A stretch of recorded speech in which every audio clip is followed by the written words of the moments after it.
And I'm actually the second longest serving capital city Lord Mayor at the moment. So there's been quite a bit of turnover with mayors in the capital city level. So I did sort of reflect on, you know, after 8 years, or nearly 8 years as Lord Mayor and 12 years on the council, I did think that perhaps, you know, it was probably a good time to make a bit of a change, because at my age, and I'm not a spring chicken, you know, if you're sort of in something for too long, sometimes it can be tricky to sort of then try something new. So I thought it was probably a good time to make a bit of a change. Plus, I think a lot of politicians sometimes overstay their welcome, and they get blamed for things that they, you know, that isn't really their responsibility or jurisdiction, but that sort of doesn't matter. And so it's always, I think, good for politicians to think about the next generation and not sort of staying so long that the next generation of leaders feel they really have no opportunity to move into those roles. So for all of those reasons, that was why I was able to make the decision. I did a little bit of research and found that with my nearly 8 years as Lord Mayor, I'm actually the 5th longest serving mayor in Hobart's 179-year history. And that's like, some of the longest serving mayors are actually reasonably recent, like Doom Kennedy served for 10 years and Rob Valentine served for 12. But before that, mayors really came and went quite regularly in Hobart's history. So it has been quite a decent term. And, you know, reflecting on my time at council, I mean, I think back to when I first started, which was in 2014, or end of 2014, when I was elected as an alderman, compared to now. And I really do think there has been quite a significant shift in the city in lots of ways, but also importantly in the organisation of council and the way the culture of the council. Now, of course, there are some things about the culture of council life and politics that have changed for the negative. You know, the appearance of social media has happened in the time that I've been on council, and the kind of Trumpian style of politics that's emerged in a very public way. But there are other things about the council culture that were pretty old-fashioned, pretty moribund, and pretty closed when I first started at the council. In terms of the elected member group, I mean, it was before compulsory voting, so the elected members were being elected on about 50% of people were turning up to vote in Hobart City Council elections. We're now up to over 80%, which is fantastic compared to the rest of Australia. I mean, some of our councils, like the Adelaide, a lot of South Australian councils, certainly the City of Adelaide, City of Perth, people are voted in on much smaller percentages of the community voting. I think in the City of Adelaide, only about 30% of people vote. Similar in Perth as well. So we now have a very active, interested community in council, which is great, but it can also lead to sort of more heightened interest, more heightened scrutiny, more debate. And again, that's fine. I'm up for that. Because I think the previous culture was very closed. In fact, when I started as a councillor, it really felt like I sort of moved into this new pub that I didn't know anything about. Sue Hickey was the mayor when I first was elected, and she and a few of us really did try to put a stop to. There was a lot of backroom deals that were done. Deals for rates, massive rates holidays, and again we've recently actually announced some incentives for developers to build residential housing but it's all transparent and it's all based on a formula, not just on conversations. But, you know, there were all these kind of, you know, deals for mates, and it's all based on conversations in the back room. We all, you know, you may remember the Maya deal, which was quite a famous one where Maya, did I just knock that out? I'm not sure whether I knocked that off. Can everyone hear all right? Yes. Okay, that's fine. That's not it. So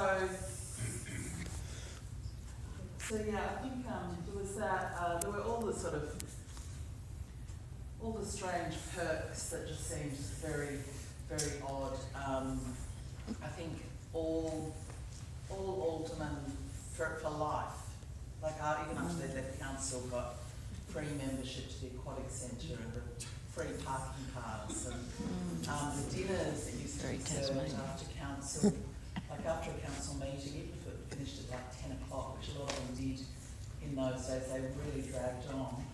10:30, they would have like oysters and wine, and there were people pouring wine.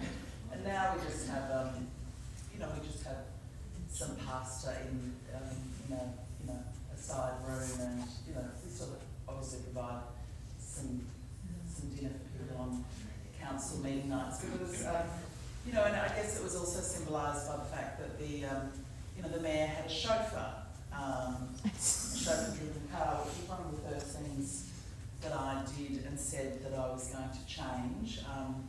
So that was you know, just was ridiculous for us, you know, a fairly relatively small capital city, to have that kind of, you know, a driver, and, you know, a car with LN000 plates, and but you know, there was much disgruntlement from certain elected members when I made the move to get rid of that, and it had to come to council, and I think someone who's still on council moved an amendment that the plates still be kept in case a future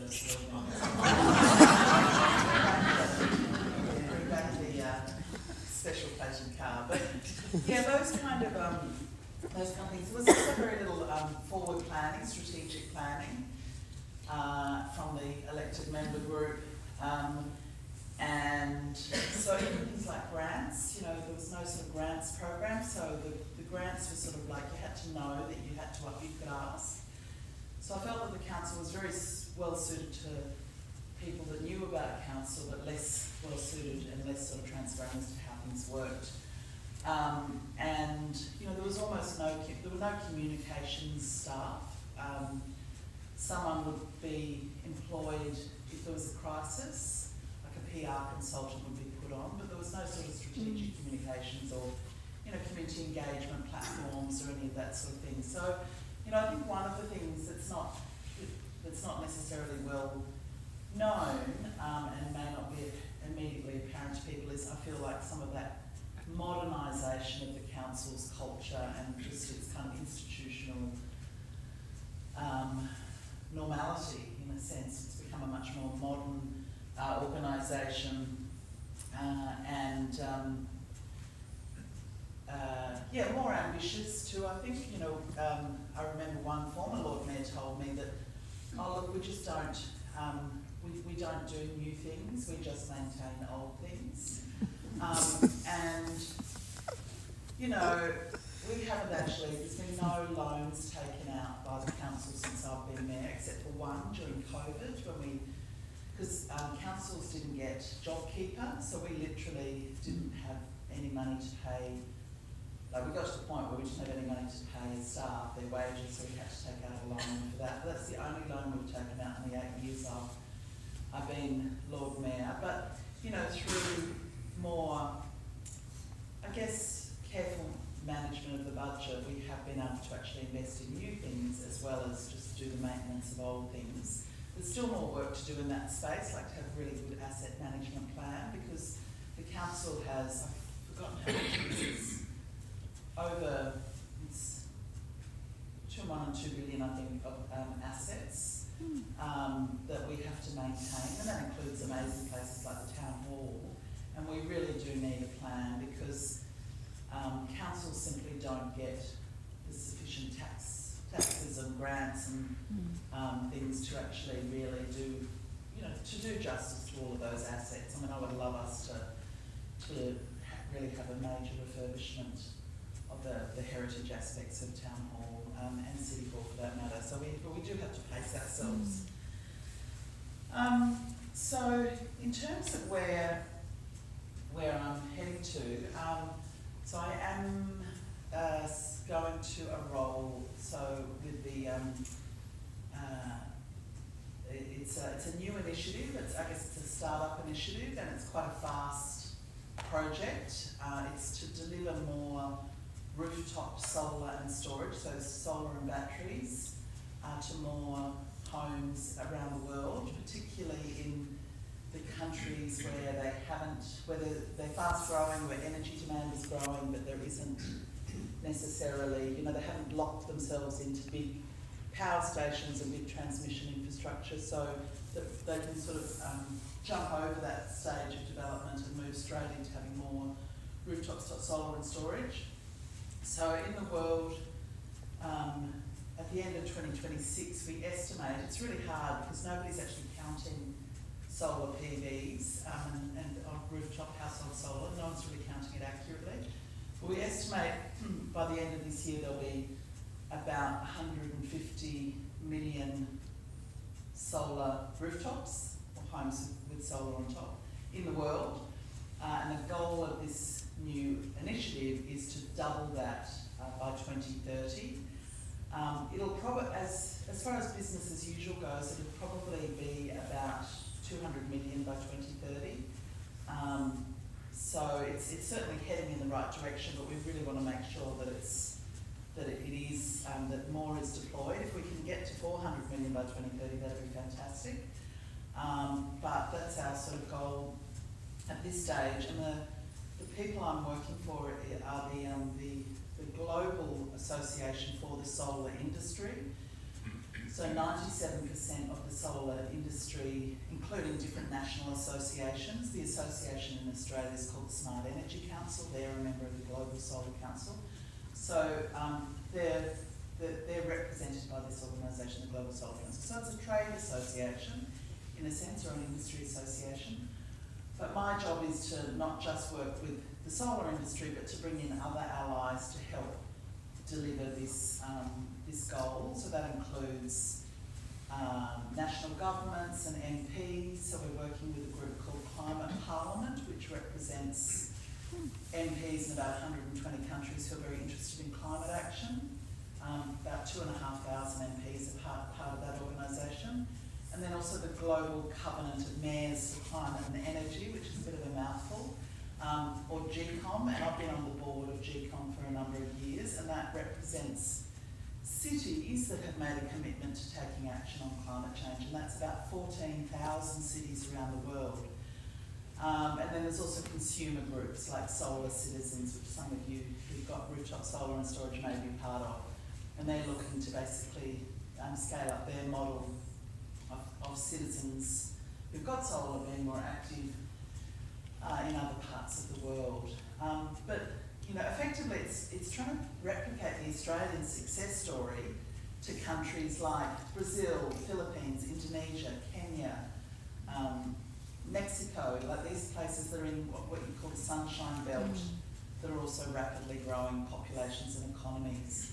Because in Australia we've got now 40% of homes have rooftop solar.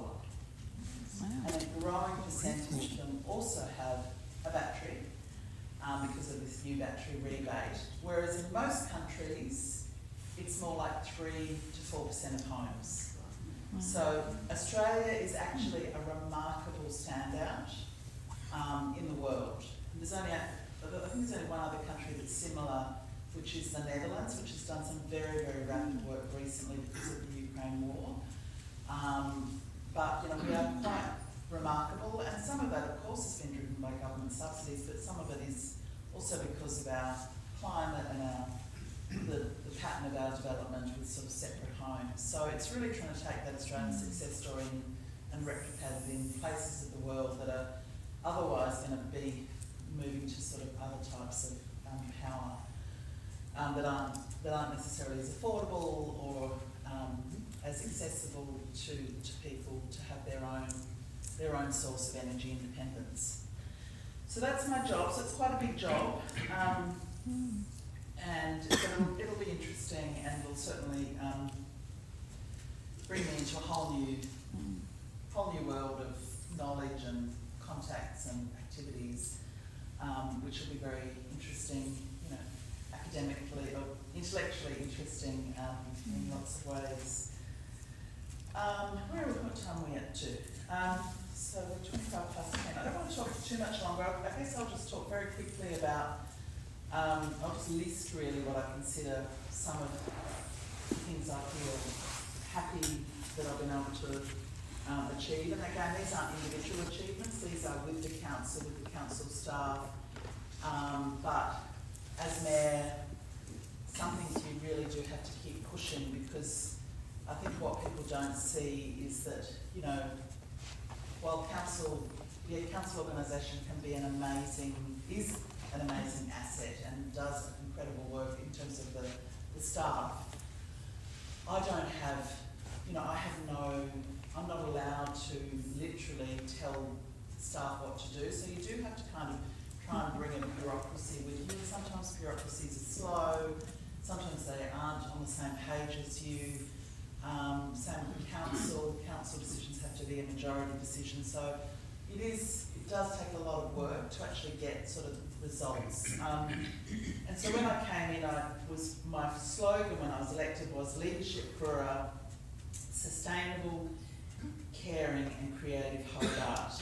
And I do feel really proud of some of our sustainability initiatives. Include the introduction of the FOGO, Food and Organics Waste Service, the banning of single-use plastics, the work we've done with our rivulets, both the Hobart rivulet and improving the pollution reduction and the water quality there, and the rewilding of the Newtown rivulet, also the removal of lots of crack willow, which is really clogs up rivulets, our sort of urban street tree, and the whole movement to protect significant trees. The tree register was also something that we've brought in, or we've really increased massively since I was elected.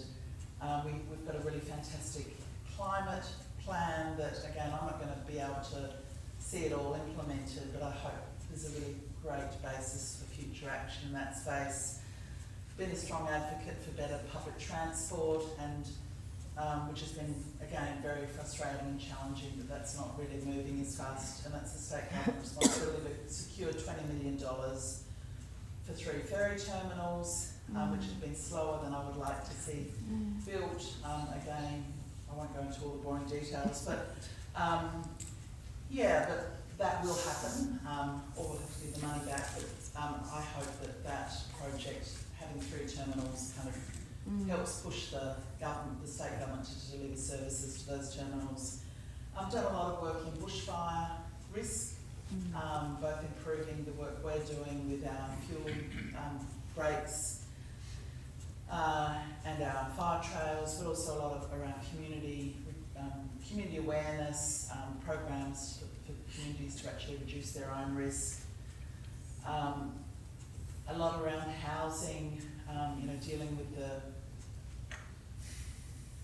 that's taken a very long time, trying to deal with the rise in the increase in visitor accommodation that's had on our rental sector.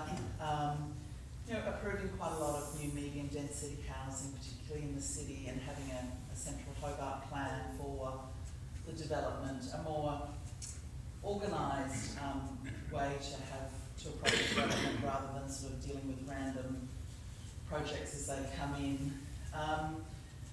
The City of Literature, having that nominated and then secured that we're recognised as UNESCO City of Literature. Doing a lot of work to try and protect our status as an Antarctic gateway city, which again is a bit of a behind the scenes thing, but it's been challenging with dealing with some lack of attention to detail on that front by the state government. the mountain obviously is a really important part of our life. So we've created some or refurbished some lovely heritage tracks, the Organ Parks track and the zigzag track. Defended the mountain against an inappropriate project and are trying to push this new visitor centre project at Hall Saddle, secured some federal government money to proceed with that, the planning of that project. So, that's just a taste of some of the things that I'm really pleased about. But there is unfinished business, and some of you may want to ask questions, and that might cover some of those things that I feel that maybe I've planted a bit of a seed, but it'll be really up to the community or future elected members to see whether those seeds grow or whether they don't grow. And in terms of the next council, the next council elections are in October. I think you'll all start getting your ballots in early October, and there'll be about a 3-week period. You're going to be voting for less councillors. So rather than 12 councillors, you'll only be voting for 9, as well as a mayor and an elected mayor. I'm not really sure I'm going to endorse anyone. I might, but I'll probably do that, through my newsletter at some stage down the track.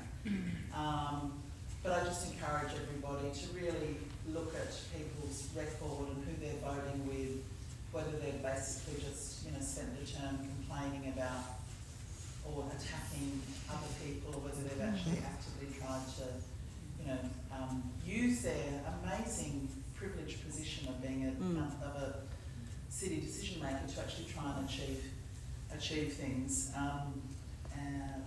Use your vote wisely. There will be probably, I presume, there are some of us who aren't staying, so I'm not running. I think Councillor Coates isn't running, and Councillor Kitsos, who's quite new, she replaced Helen Burnett, isn't running either, so, but there may be other new people running as well.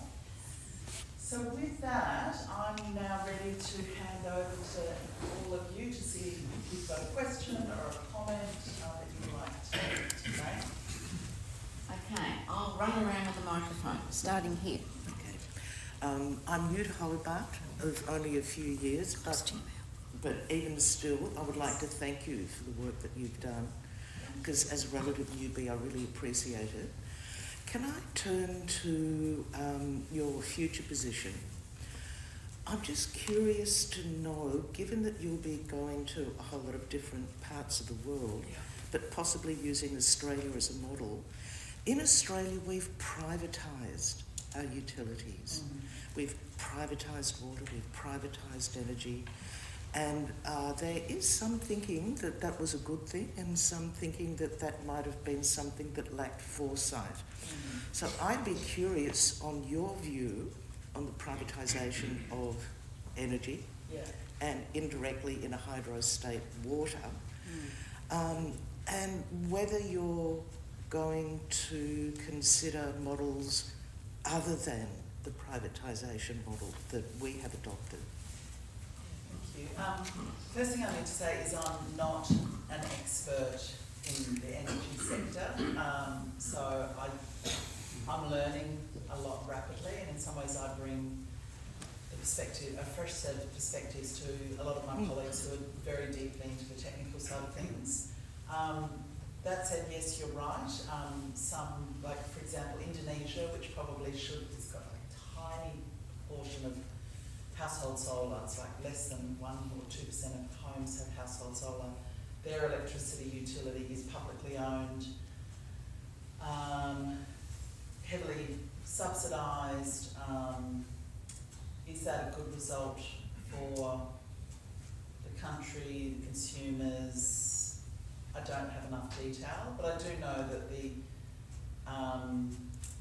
there are certainly countries where the people are just taking the power into their own hands and getting, they're basically in Pakistan because of the fuel crisis. They've had this huge uptick in the community just basically going out and buying solar panels and attaching it to their roofs and giving themselves power. So kind of, removing the utility, the big the big utility out of the picture completely. So they aren't getting a feed-in tariff like we do because they're not sort of connected to the grid at all. They're basically just sort of skipping over that and having, you know, solar and increasingly even getting batteries as well. So I think there's a lot of change happening, and I think some of the big old utilities, either publicly owned or privately owned, unless they're starting to think about this, they're sort of going to be a bit left behind, and consumers are going to basically, you know, just take their power into their own hands, literally. Yeah. Thank you. Thank you, Councillor. Great to hear the council so fiscally responsible, unlike some other tiers of government that we won't mention. But one of the key fiscally irresponsible projects the state's got is the stadium. And I think one of the really key issues, I think, is the ability of, they're talking about retail precincts, all sorts of things, and we've got a city centre that's, you know, it could be a lot better, and retail is a retail business. How's the council planning, for, should that project go ahead, to deal with this alternate hub, and how you make this stuff work? Because, you know, we want a vital heart for the city, and you can't have two hearts. No. Thank you. Yeah, there's so much to say about the stadium.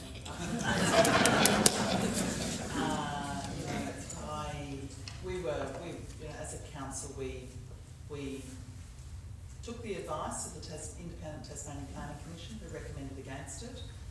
We did wait until we got their advice before the council formally made a position, even though, you know, a lot of pro-stadium people have been, you know, talking about council as though we're just these kind of, you know, crazy anti-development people. I mean, the council as an institution waited for that report and then made its decision. Of course, some of us publicly were really upset about the whole process because we'd already organised a plan for, we'd approved an entire plan for Macquarie Point. And up until even a couple of weeks before the announcement, both the Development Corporation and the Premier, Premier Gutwin, was saying, no, we've already got a plan for Macquarie Point. We've even entered into contracts with companies to do particular parts of projects. So it was a shock, and I actually worry that the stadium precinct will be pretty dead. However, just a little bit of, you heard it first here, something to keep an eye out for and to sort of work to protect is there will be both private and possibly the Macquarie Point Development Corporation themselves trying to get their hands on regatta grounds to spread other private development, which will be important to defend because we don't want to, that regatta grounds, quite apart from it being some space around the cenotaph, and the cenotaph doesn't want to be boxed in on both sides, but that piece of grass, which I do think we could spend a bit more money on improving and maybe planting some trees on the sort of edge that might now look over a road, which is not great. That piece of open grass is really important public space, and we have lots of small festival operators, cultural festivals that are often looking for a nice outdoor space for 5, 6, 8,000 people to gather. We don't have somewhere like that in Hobart, and that regatta lawn is one of the last places. So we need to make sure that that doesn't get developed as a whole new hub, you know, both for the public land perspective, but also you're right, it would then create a second Salamanca or something. I think I guess the answer to your question is we probably haven't done all the planning that we need to do in the next few years as a council, and there will be a lot of work for the council in the next few years in both overseeing that project to make sure it sort of sticks with its planning conditions, which is on our staff, and also thinking about the broader impact on the city. But let's not forget the stadium will probably only be used about 25 times a year. and it won't be used for community purposes because it'll be too expensive to open up. It'll be given over to a management agency, a bit like PW1 is. I would love PW1 to be more heavily utilised and cheaper for community groups to use, and maybe we can sort of advocate for that to happen. Because it's very expensive for people. It's about $20,000 a day, which if you're a community group organising a little festival, just beyond what you can afford. So yeah, so I think one of the challenges will be that'll just be quite an empty space, or not very activated space for outside the times when there is a concert or a football match, when it will feel vibrant, but outside that it'll feel very empty and not a very friendly environment. If it's ever built. If it's ever built, yeah.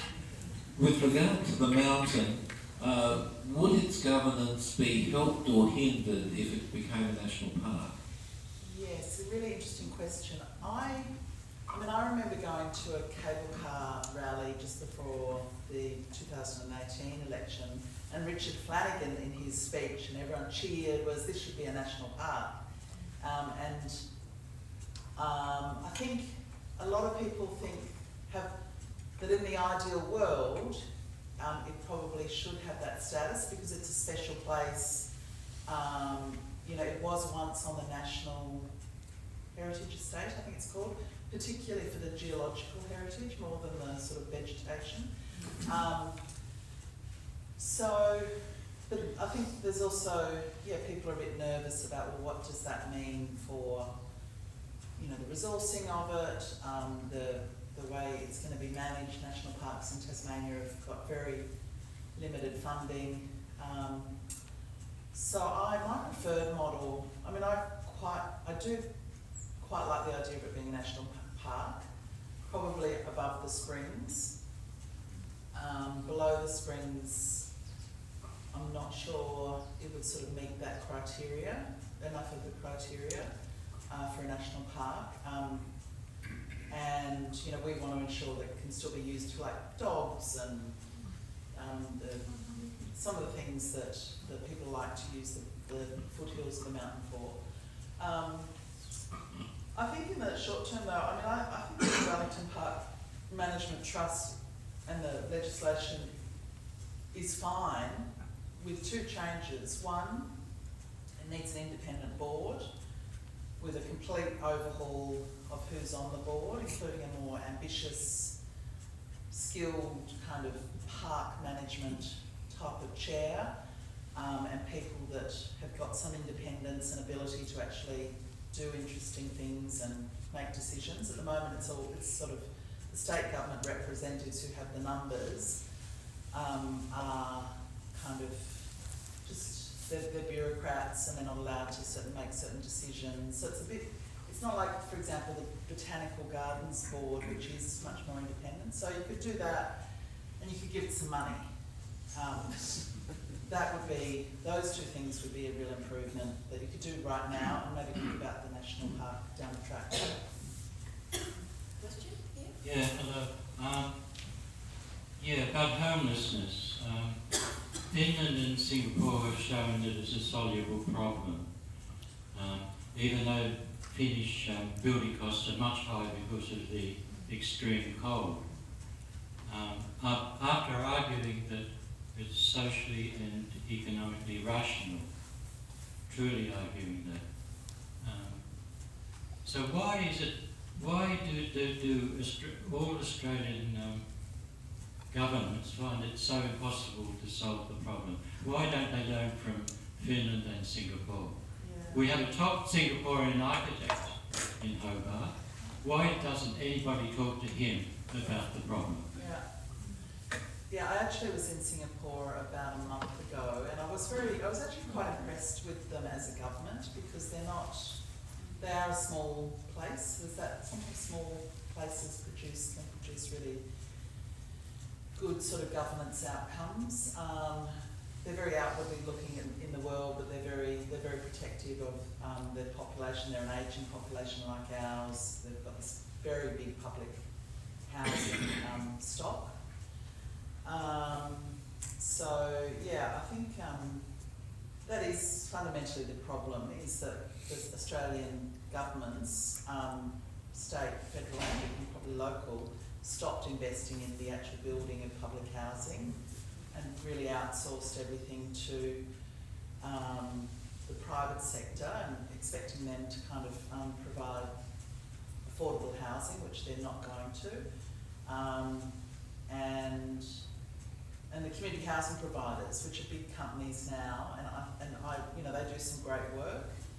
They are regulated, and without them, you know, we'd be in real strife. But ultimately, I just don't think it's enough, and there's just not enough money going into the development of public housing from federal or state governments. And why don't we follow the Scandinavian countries? Well, yeah, I mean, you could say that about the Scandinavian countries do a lot of really amazing policy. They have much higher taxes, they're much more compact countries, they have higher resource fees on the resort. Like, for example, the Norwegians obviously take a lot more from their gas and oil than we do from ours.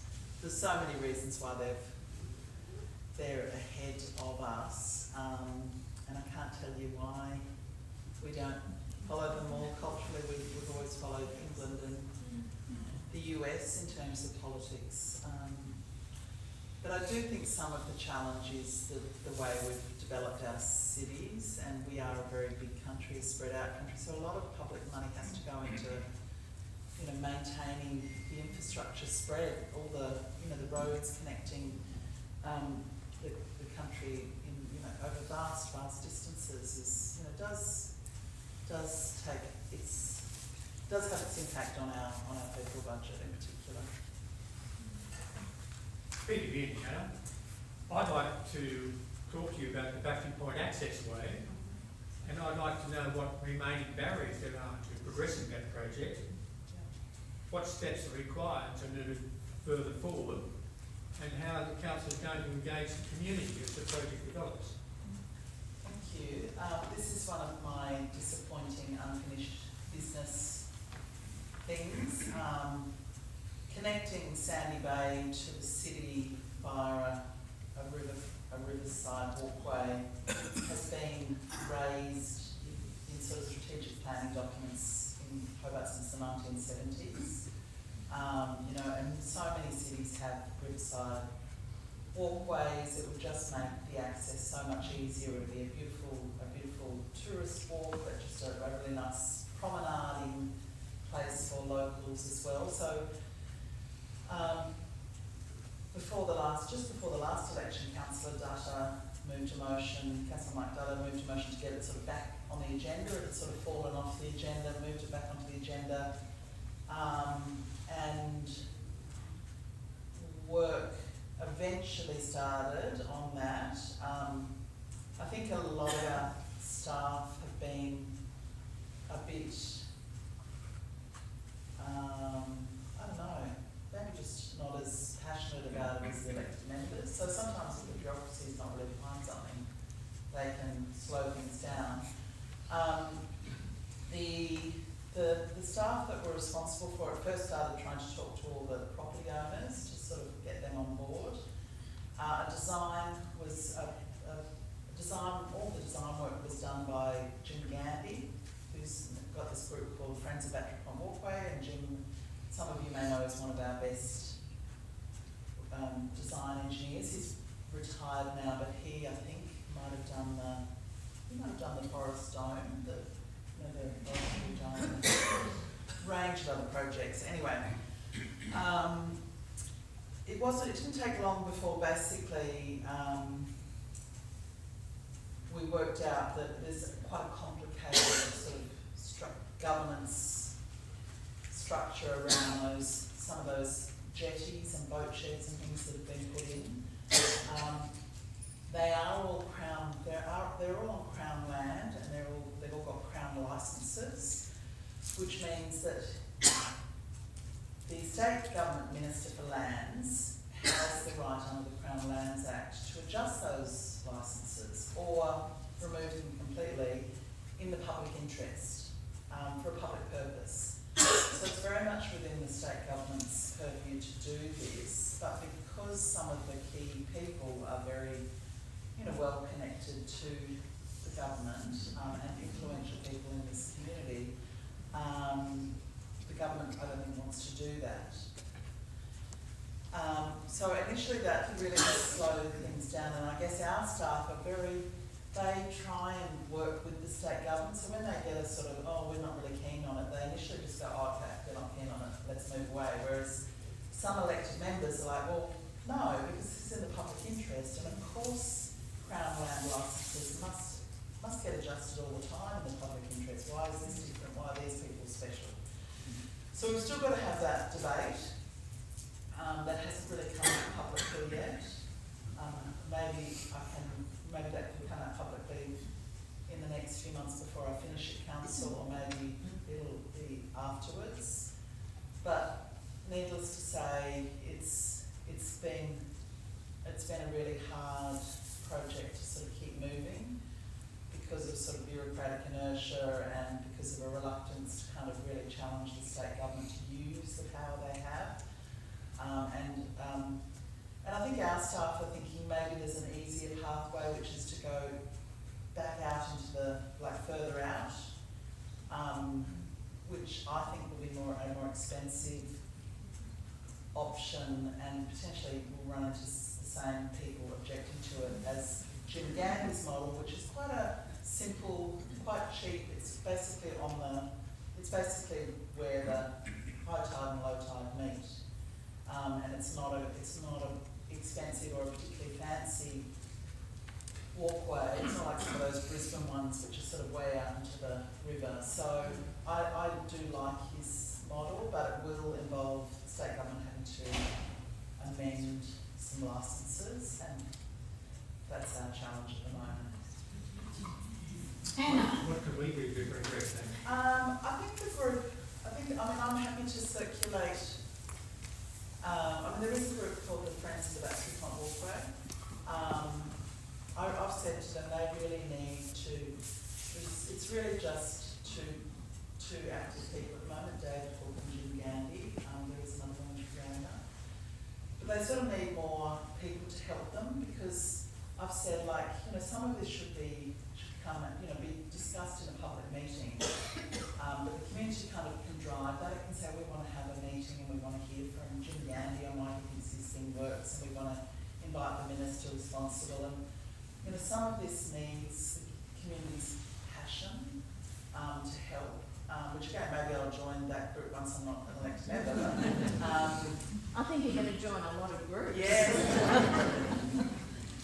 So I think that would help. I can put you in touch with them and just say, look, is there something we can do to help? Because I think they've done a lot of the intellectual work, but someone needs to go around and just talk to all the members for Clark and say, the community really wants this. What are you as an MP for Clark going to do to put pressure on the Crown Lands Minister to actually, because this isn't having to remove people's jetties or things, it's really just adjusting the licence and saying, we're going to do the design around your thing. So it doesn't have to be controversial, but the community needs to show, I think, a little bit more interest in an organising kind of way. Yes, I'm going to ask about the Hall Saddle. So, The what? The Hall Saddle project, which was great to see it discussed at the last council meeting and voting in favour of going ahead. What is the government's, the state parliament's survey? How can that be pulled forward? It's already a year late. And what are they going to say about your?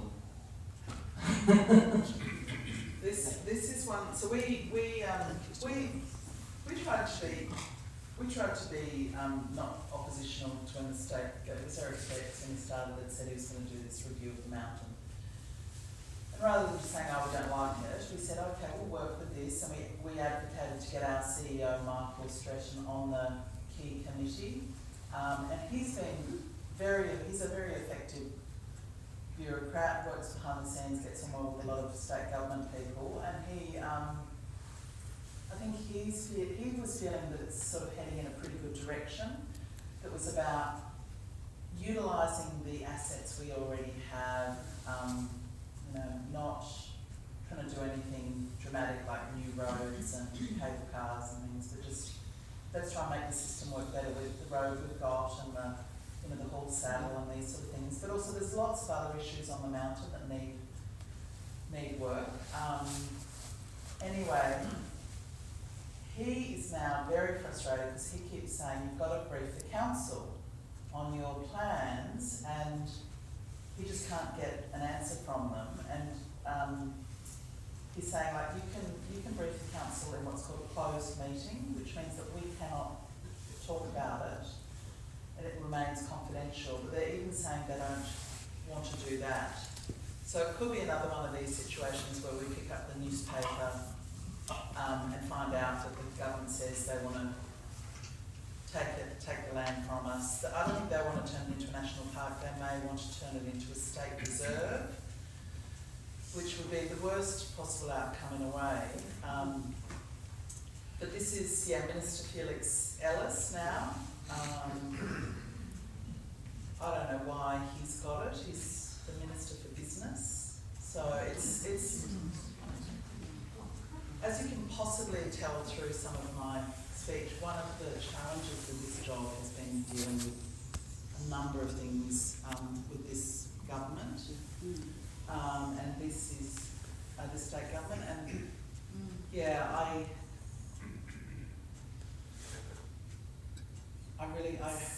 we don't know, and the CEO is as frustrated as I am and you are, and he's been on the committee, and he keeps saying when's it going to come out. So I worry that any of us will find out when the government media office decides to release it to distract attention from something else. And whether it includes keeping a door open for a new cable car project, I would imagine, if I was a betting woman, which I'm not, I would probably say they'll probably put something in there just to kind of, because that's just their thing. That doesn't mean though that that'll lead to anything. And I think, the whole saddle project is, and some of the bus operators, that can be delivered and make a real impact and a better service and provide income for sort of better toilets and things on the mountain within the next 4 years or so, whereas all that other stuff, I mean, honestly, it'll just drag on, and even if a cable car proposal was approved, and again, don't forget it wasn't the council that rejected, well, the council did reject it, but then our decision was reinforced by the professional independent planning tribunal who agreed with our decision. So even if a project gets approval, whether it can actually get financed, I really, because it's a very risky project in lots of ways, that particular project with the shopping centre dug into the top of the organ pipes. So I think that's another one of those things that could just, whereas in the meantime, the practical people will get on with this other project. And hopefully by the time that gets in place, everyone will go, oh, we've got this now. So we don't need that sort of thing. But you're not allowed to do that. Yeah, what's that? I said you're being stopped getting on with it. Yeah, the state government has supported, we've got letters of support from state MPs for our federal government grant for the haul saddle planning. So, there are people who just think that it's a good project as well. Thank you. I think I have a last question. The elephant in the room is the stadium. It really is. The question is, most of us don't accept it as a fait accompli. What can be done to stop it? It's a ridiculous business. Secondly, what can citizens do? What's the role of the citizens and community to try and stop that stadium project? What are the possibilities now? Have you had the stadium group in to talk as one of your... Yes, Roland Brown spoke last year. You might want to get an update from them, and there's a couple of other people, whether whether Roland has another one or two people to help him. Maybe they can come and talk to people who are interested to hear about that. Because I just don't have the latest what their plans are. But like any community group that's trying to organise to strategically oppose or support something, it's really important to probably get behind that group, and rather than sort of trying to do your own thing, like to find out what they're doing and see what help they need, and see what their strategy is. They obviously put out a new analysis by Nicholas Gruen. I wondered whether their strategy is to try and get the clubs to pull their or to say to the AFL to pull the requirement for the stadium. Nobody wants to, lose the team. But I wondered whether that was why they redid that report from Nicholas Gruen. But I must say, yeah, I don't have the time and brain space to sort of work out what to do about it. At the moment, I think we have to make sure that regatta grounds is protected, and it doesn't, become a bigger part of the project. And it's a land grab. It is public land. It's public open space. They will want to take a bit of it for their bus turning circle, because they've worked out that there's no room for the buses to come down and drop people near the stadium, so they want to come. So we'll need to sort of make sure that doesn't get too big. The council will have to make a decision for or against, I think, the road, the Northern Access Road. So that's an opportunity for probably a future council well, it'll have to make a planning decision, but whether it meets planning requirements, it'll probably have to approve it, I don't know. But yeah, there's so many elements to it. But yeah, I think the cost and I wonder whether something's already starting to go a bit wrong with it, because the government just feels like it's sort of all this talk about Jeremy Rockcliffe leaving and maybe leaving. You sort of wonder maybe these two contractors they've got, maybe that's all looking not very positive. So let's wait and see. Thank you. I think we've drawn to a close. I think there's probably about 10 other questions I could ask you. Thank you very much for your presentation today. I can feel the frustration, sense the frustration enormously in what you're saying. And I think, 8 years as Lord Mayor, longer on council, it's an incredibly difficult and challenging position. And just, trying to get anything done in that position, particularly given the state government, that has been a real barrier. And I'm sure that if you had power where you could make some decisions, you would not only get rid of the stadium, but you would get rid of this current state government. We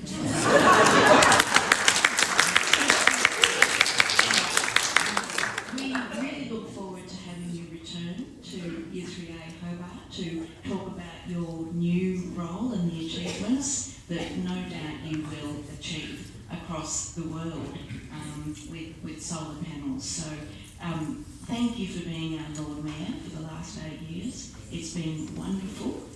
I think you've been absolutely fantastic, as have, I think, just about everyone in this room. So we congratulate you and thank you very much.